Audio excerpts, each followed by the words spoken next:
सम्मानीय सभापति महोदय, उपस्थित गुरुजी और गुरुमावृंद एवं मोर स्नेहर छोट बड़ भाई भौणी माने तथा मोर सहपाठी आ पाठिनीगण, आज मते उत्कल दिवस विषय किछि कहिबाकु सुजोग मिलिथिबारु मु निजकु भाग्यवान मने करुछि। मानव गोटे सामाजिक प्राणी। समाज, जाति तथा देश सह मानव जन्मरु मृत्यु पर्यंत विभिन्न क्षेत्र में संबंधित। एणु व्यक्तिगत दायित्व सह ताहाकु देश पई तथा जाति पई केतेक दायित्व निर्वाह करबाकू पड़े।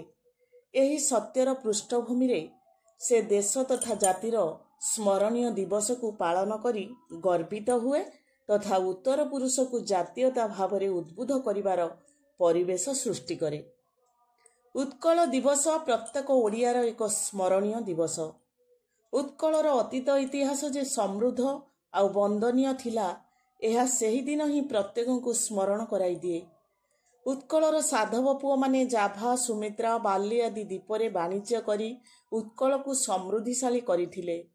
उत्कलर कला, संस्कृति, साहित्य आ ऐश्वर्य आकर्षित होई मगध सम्राट अशोक एहाकू आक्रमण करिथिले एवं वीर दर्परे कलिंग सेना अशोकंकर आक्रमणर सम्मुखीन होइथिला।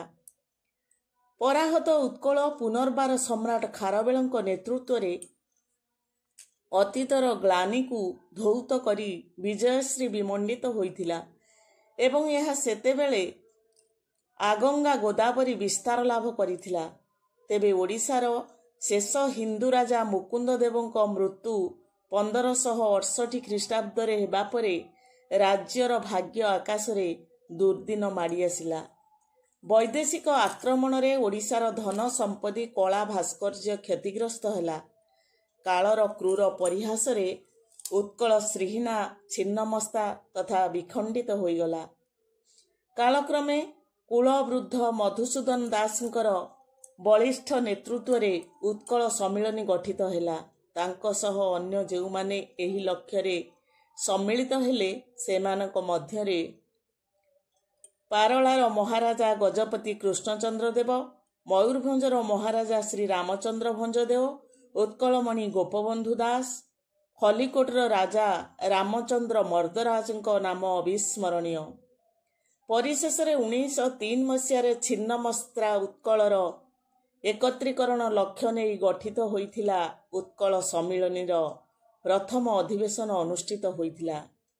सम्मिलनी मंडपरे उदार कंठरे मधुबाबू आह्वान दे गाई उठिथिले, एही सम्मिलनी जाति प्राण सिंधु कोटि प्राणबिंदु धरे तोर प्राण सिंधु मिसाई दे भाई डेई पड़ी सिंधु नीरे। बहु घात प्रतिघात सह्य कला परे आम ओडिशा 1932 मसीहा डिसेम्बर 24 तारिख दिन ओडिशा स्वतंत्र राज्य बोली विधिवत भावे घोषणा करागला।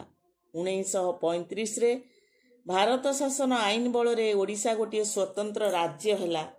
ओडिशार प्रथम प्रधानमंत्री हेले पारला महाराज कृष्णचंद्र गजपति।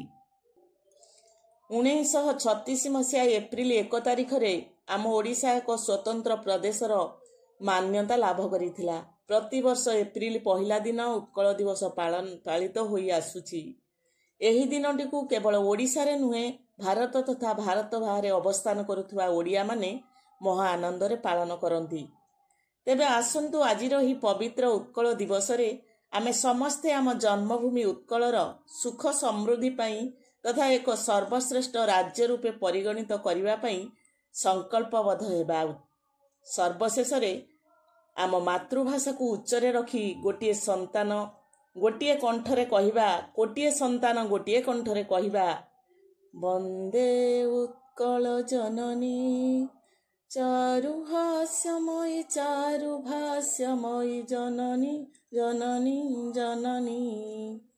जय वंदे उत्कल जननी। जय हिंद।